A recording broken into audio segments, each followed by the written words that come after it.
राजा जिस शत्रु वो शासन कर रहा था, हर जमाने में, हर समय में बस हर कुछ न कुछ घटनाएं, बातें होती और जुड़ी रही। उस जमाने में कहीं एक तपस्वी तापस था, वह तप किया करता, कठोर तप करता था। उसके तप से बहुत लोग प्रभावित थे। एक बार वह तापस हस्तिनापुर नगर में आ गया और यहां आकर जो भी उसकी विधि थी, तरीका था, जो जैसे था, उसने उस तरह से तपस्या शुरू कर दी, तप करने लगा। उसके तप से प्रभावित होकर नगर निवासी उसके दर्शनों को जाने लगे। भगवान पार्श्वनाथ के प्रसंग में भी आया कि लोग जाते थे, बहुत सारे लोग जाते थे कमठ तापस, कड़ तापस के दर्शन करने के लिए। यहां भी इसका जिक्र आया, बहुत लोग उसके दर्शन करने जाते थे। और ये जो बाह्य दिखावा कुछ होता है, इसमें इतना आकर्षण होता है कि बात राजा तक पहुंची कि वैसा कोई तपस्वी है और जो तप करता है ऐसे, इस तरह से राजा के मन में भी हुआ, चलो अपन भी चले। राजा भी गया, महात्मा के दर्शन किए। दर्शन करने के बाद राजा ने उस तपस्वी को निमंत्रण दिया, महाराज हमारे यहाँ महलों में आप भोजन के लिए पधारो। राजा का निमंत्रण देना, बंधुओं, अब ये कुछ बातें ऐसी हैं, इन बातों से यूं तो सहज में रोटी तो खानी है, कहीं भी खा लो, लेकिन जब राजा का नाम जुड़ जाता है तो एक और चीज पैदा होती है जिसको अहंकार कहते हैं। राजा भी आते हैं, राजा बुलाते हैं अपने महलों में, राजा की तो बात बड़ी होती है। अगर एक थानेदार भी आने लग जाए ना, तो भी कुछ बात एक अलग तरह का बल सा बढ़ जाता है। थानेदार साहब देखना जरा भाई, हाँ जी साहब, ऐसा मामला हो तो राजा ने कहा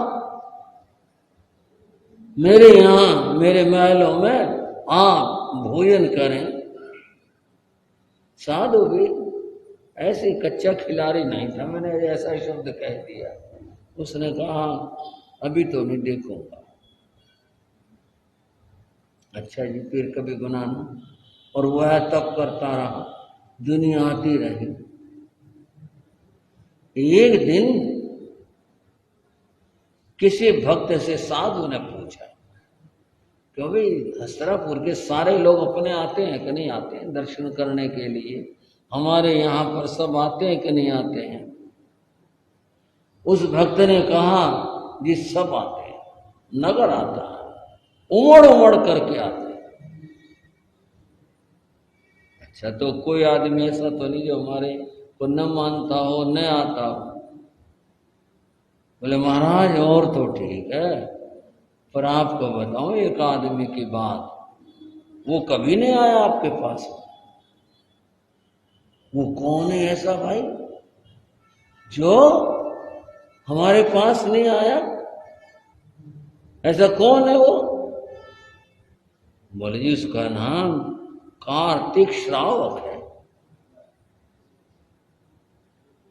क्या नाम है? कार्तिक श्रावक है, वो नहीं आया कभी।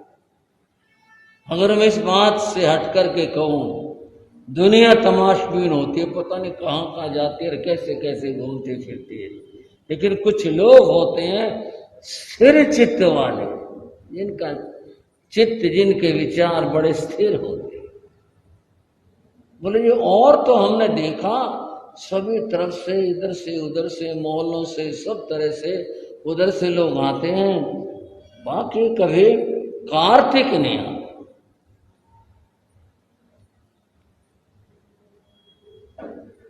कार्तिक कौन है भाई?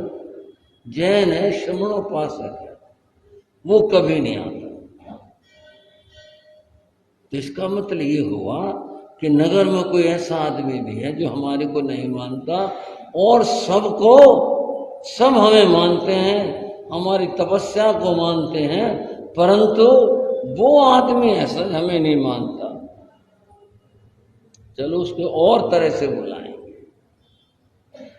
राजा कान्हा हुआ, उसने फिर निमंत्रण दिया कि एक बार हमारे महलों में भी भोजन करो। तापस ने कहा ठीक है, जो तुम्हारे नगर के जितने भी प्रतिष्ठित लोग हैं, मान्य लोग हैं, राज्यसभा के सदस्य हैं, उन सबको भी बुला लेना। बोले हमारे आएंगे, क्यों नहीं आएंगे, सारे आएंगे। भला आप पधारो महलों में भोजन के लिए, आहार के लिए, आएंगे क्यों नहीं, सब आएंगे। साधु ने निमंत्रण मान लिया। जैन साधु निमंत्रण नहीं मानते। वैदिक परंपरा में निमंत्रण का रिवाज है, वहां इस बात को अच्छा मानते हैं, निमंत्रण पर जाते हैं। लेकिन जैन साधु निमंत्रण को नहीं मानते। उस निश्चित दिन साधु पहुंचा, उसका बड़ा आदर और सत्कार, बहुत आदर। उसको अच्छे योग्य आसन के ऊपर बैठाया गया, वो बैठा, और सब लोग आए बैठे। उसने किसी अपने आदमी से पूछा, वो कार्तिक आया भाई न में? और ये कार्तिक तो नहीं आया, और तो सब राज्यसभा के सदस्य आए हैं, लेकिन कार्तिक तो नहीं आया।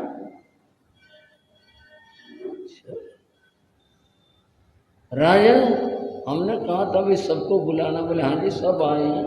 बोले देखो कोई रह तो नहीं गया। राजा को भी पता था वो कार्तिक ने। बोले सब आने चाहिए। राजा ने कहा हाँ, सेवक को आदेश दिया, कार्तिक नहीं आया, कार्तिक को बुलवाओ, जाओ बुला करके लाओ उसको। कहने राजा को हुक्म, आया क्यों नहीं वो? जब हमने आदेश किया था सब लोगों के लिए कि सब आने चाहिए, वो क्यों नहीं आया? सेवक पहुंचा, कार्तिक को राजा का संदेश दिया। कार्तिक बोला मैं तो इसलिए नहीं आया, मेरा कुछ काम तो था नहीं, कोई राज्य का चिंतन नहीं था, राज्य संबंधी कोई काम नहीं था। तो ये तो एक सहज सी बात थी कि राजा के यहाँ कुछ अतिथि आए हैं, तो मैं तो इसलिए नहीं आया। चलो कोई बात नहीं, आ जाता हूँ, राजा बुला रहे हैं तो आ जाता हूँ। कार्तिक पहुंचा, कार्तिक गया, वहां एक व्यवस्था थी। उस व्यवस्था से मैं पहले बताता हूं। हम आगरा गए थे विचरण करते हुए। आगरा से हम भरतपुर गए थे। रास्ते में फतेहपुर सीकरी आता है, तो उसके दो भाग हैं। एक तो पुराना फतेहपुर सीकरी, एक नया फतेहपुर सीकरी। नए से मतलब एक कस्बा सा है, साधारण सा, कोई ऐसा नहीं कि बहुत सुंदर जो हो, कोई नगर उपनगर बसा हुआ, ऐसा कुछ नहीं, सहज साधारण सा है अच्छी आबादी है वहां पर। एक दो जैन परिवार भी हैं, और तो सब लोग हैं ही हैं। जब वहां से संत गुजरते हैं तो सीकरी ठहरते हैं। हम भी सीकरी ठहरे एक धर्मशाला के अंदर। अपना अपना कुछ होता है, कुछ ऐतिहासिकता में रुचि सी रहती है। तो मैंने कहा माँ भाई थोड़ा ऐतिहासिक स्थान देखे तो सही, क्या कला थी, क्या मामला था? बोले हाँ जी जरूर। भाई हमें जो पुरानी फतेहपुर सीकरी है वो दिखाने ले गए। पुराने महल देख के ख्याल आया बनवाने वालों ने क्या तबीयत से बनवाए थे, क्या सोच कर बनवाए थे, कितने मजबूत बनवाए थे। भी यहाँ रहेंगे, बनवाने वाले ही नहीं है। आज खंडर तो नहीं है पर शून्य जरूर है, बस खड़े हैं, पहरेदार जरूर है, भाई कोई नुकसान ना कर दे इनको, बाकी तो सन्नाटा शून्य है।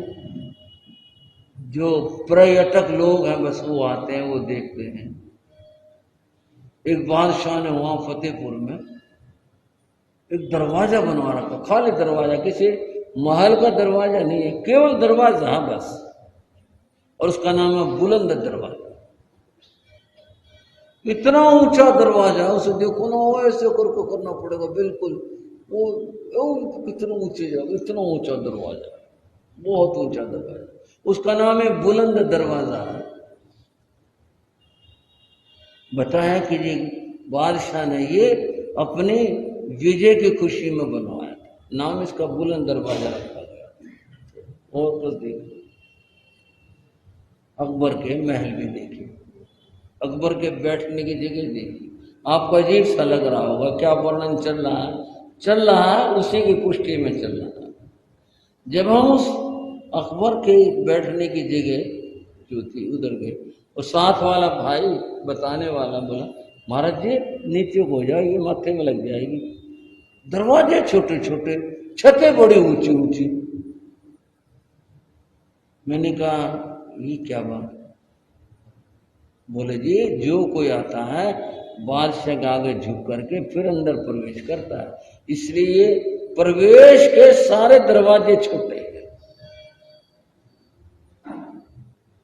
अंदर प्रवेश के सारे दरवाजे नीचे हैं, तो कोई आदमी ऐसे नहीं आ सकता सीधे, वो झुकेगा, झुक करके फिर अंदर जाएगा।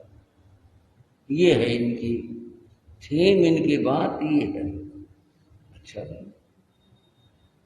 देखो, जहां की मैं बात बता रहा हूं कार्तिक की, अब वहां की बात है जहां पर वो खाने का प्रोग्राम था और लोग आए हुए थे, बैठे हुए थे, सब कुछ, वहां का दरवाजा भी नीचा दरवाजा था और कार्तिक को उस दरवाजे से आना था,